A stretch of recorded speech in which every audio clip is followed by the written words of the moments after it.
Bonjour à tous et bienvenue sur Avis Mobile. Aujourd'hui, nous allons tester le Lumia 535. Alors, la particularité de ce Lumia 535, c'est qu'il ne vient pas de chez Nokia, mais de chez Windows.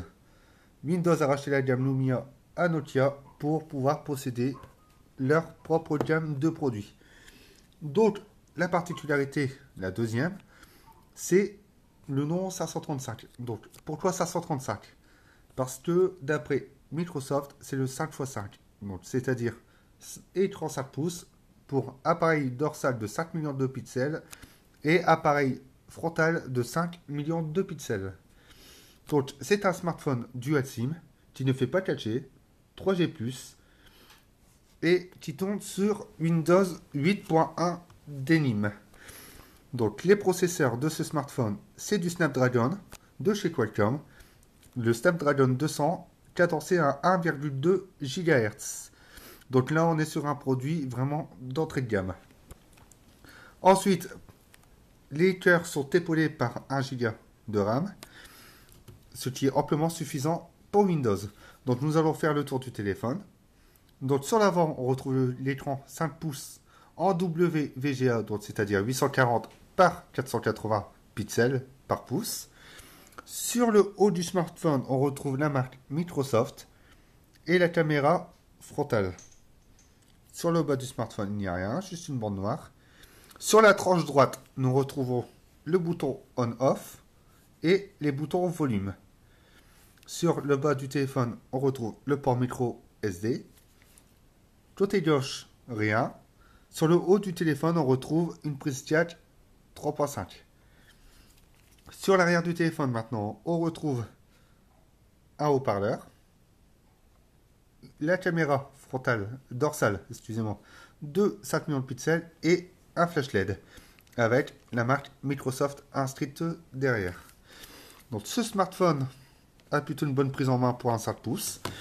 Il était assez agréable au toucher, même si je trouve que la coque arrière fait un peu de traces.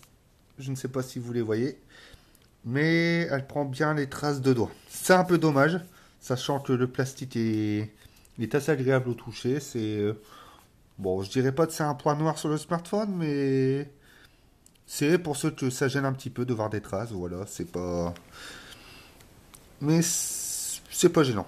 Voilà. Donc, nous allons vérifier l'interface. Donc, la voici, avec la nouveauté sur les boutons de navigation, c'est la touche du bas. Donc, à quoi elle sert? Elle sert à cacher les barres de navigation et on slide vers le haut pour les faire revenir et vers le bas pour les cacher. Là, ça ne marche pas. Enfin. Donc, l'écran est plutôt bon. Voilà, à l'œil nu, bon, ça ne gêne pas trop au niveau des pixelisations. Pardon. Le tiroir des applications, avec ici la recherche. Voilà, donc comme vous pouvez voir, ça reste fluide, c'est du Windows. Hein. Il n'y a pas besoin de beaucoup de RAM pour pouvoir le faire fonctionner. C'est une interface assez légère. C'est plutôt un bon OS aussi. Bah, et même si je ne suis pas très fan de Windows, dire c'est assez simple. Les icônes sont simplifiées pour les gens qui veulent simplifier. Mais je trouve beaucoup que c'est plus un téléphone féminin. Bon, c'est mon avis. Ensuite, chacun fera le sien, justement. C'est le but de cette chaîne YouTube. Donc tout de suite, nous allons voir. Niveau fluidité, le téléphone ne rame pas. Parce que chez Windows, un smartphone qui rame, c'est assez rare. Voilà. Il y a pas mal de nouveautés chez Windows, hormis ce que je vous ai dit. Il y a aussi sur la version 8.1 de chez Windows Phone, la barre de notification. Avec notamment des paramètres pour pouvoir les changer. Voilà, notification et action. Il suffit de changer les icônes qui sont ci-dessus. Voilà. L'avantage aussi de chez Lumia, c'est qu'ils ont gardé, parce que chez Windows il y avait pas mal de problèmes de stockage, c'est l'assistant de stockage pour pouvoir nettoyer son smartphone. Pouvoir vider les caches, ce qui est plutôt bien sur ces smartphones. Voilà, donc nous allons tester la caméra, dont vous allez voir quelques échantillons que je mettrai sur le blog. Donc la caméra est plutôt bonne. À l'avant, comme vous pouvez voir, la caméra est plutôt bonne. Alors, les couleurs sont assez fidèles. Par contre, en basse luminosité, c'est autre chose. Pour la caméra frontale,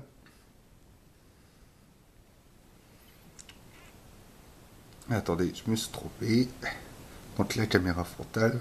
Le tactile, j'ai oublié de préciser, n'est pas très précis sur ce smartphone. Donc la voici. La caméra frontale de 5000 pixels est assez bonne. Pour moi, c'est exactement la même que derrière. À part que je pense qu'elle rend peut-être mieux sur l'avant. Donc pour les fans de selfie, c'est peut-être mieux à prendre. Voilà. Donc la caméra principale. Vous voyez, le tactile encore là. Il faut bien appuyer et bien insister pour pouvoir naviguer sur ce smartphone. Il y a un gros problème à ce niveau-là. Je ne sais pas si Windows l'a vu, mais c'est vrai que le tactile n'est pas précis du tout. Donc sur le stockage, on est sur du 8 Go, donc il reste en moyenne 5 Go à l'utilisateur, avec possibilité de port carte SD jusqu'à 32 Go. C'est déjà plutôt pas mal, mais je serai vous, j'en achèterai une pour les photos et les vidéos, parce que sinon ça fera un peu court. Donc comme on voit, on a un assistant de données, un assistant de stockage, voilà, comme on a pu le voir. Le calendrier a été refait, mais une légère refonte. Mais je le trouve quand même déjà un peu plus séduisant que, que sur Windows 8. Cortana aussi, qui est qui vous aidera donc à, comment dire, qui vous aidera, qui remplacera Google Now ou l'équivalent aussi de Siri sur iOS. Donc après l'avoir essayé un peu, je suis pas satisfait du tout. Hein. C'est pas encore au point. Et gros problème dessus. Je pense que là c'est une version bêta, elle sera corrigée. Ensuite on a un dossier d'application aussi que l'on peut créer. Donc les dossiers sont ici, comme vous pouvez voir. Voilà. Les dossiers s'affichent comme ceci. Voilà. C'est déjà plutôt pas mal sur l'interface de Windows parce que beaucoup attendaient ça. On a un économiseur d'énergie. Voilà, qui vous indique, comme sur Android, la consommation de votre batterie. AirDrive plus AirMaps et AirTransit, bien sûr les applications de Nokia qui sont fournies directement aussi sur ce Lumia. Internet Explorer. Ensuite, on a toute la gamme aussi Lumia qui a été reprise aussi par Windows. Donc Panorama, Cinémagraphe, Refocus aussi, qui est une très bonne application. La messagerie, elle, quant à elle, n'a pas changé, bien sûr. La voici. Elle n'a pas changé. Voilà. Office, OneDrive, toujours présent. Bien sûr, les applications natives de Windows. Outlook. La galerie photo qui se trouve ici. Voilà. Avec les clichés que je vous mènerai par la suite. Donc le zoom voilà, est assez bon. Est assez bon. Sur l'écran, les photos sont correctes. Par contre, sur ordinateur, il y a, on va dire, en basse luminosité ou en temps un peu grisâtre, les photos ne sont pas très réussies. Ce qui est un peu dommage parce que je trouve que sur du 5 millions de pixels, maintenant, on peut faire de très bonnes choses. Donc, la radio FM est présente aussi. Le Dual SIM, donc deux puces qui peuvent se mettre sur votre smartphone. Et attendez. Alors, fausse manip. Et c'est tout ce que Windows a fourni dedans. Donc le store, toujours ce gros problème du Windows Store, a ce gros problème d'application aussi qui n'est pas rempli et qui a toujours du mal à se remplir. Voilà. Windows préfère mettre des applications modèles sur leur store, donc c'est-à-dire des applications sûres et non pas des plagiats comme les jeux Flappy Bird, etc., qui sont recopiés sous différents modèles et avoir des problèmes par la suite, malware, virus, etc. Windows préfère certifier des jeux authentiques et payants aussi, car beaucoup de jeux sont payants et je trouve ça un peu dommage qu'il y ait un peu moins de jeux gratuits, notamment comme certains jeux connus de chez Candy Crush et tous les jeux de ce genre ne sont pas sur le Windows Store et c'est un peu dommage. Donc, en conclusion, ce smartphone est sympa, il est plutôt bien, il est plutôt léger, voilà. J'aime sa prise en main, j'aime l'esthétisme, voilà. Il est sobre, il passe bien. Les coques sont interchangeables, donc on peut donc enlever la batterie. Par ici, vous avez une petite encoche. Je crois, non, pas du tout. Donc, attendez. Voilà.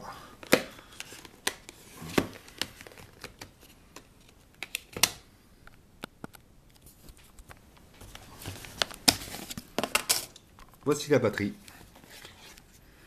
Voilà. Et elle est, si je ne me trompe pas, je crois que c'est 2000 mAh, si je ne me trompe pas. Ça doit être ça, 2000 mAh.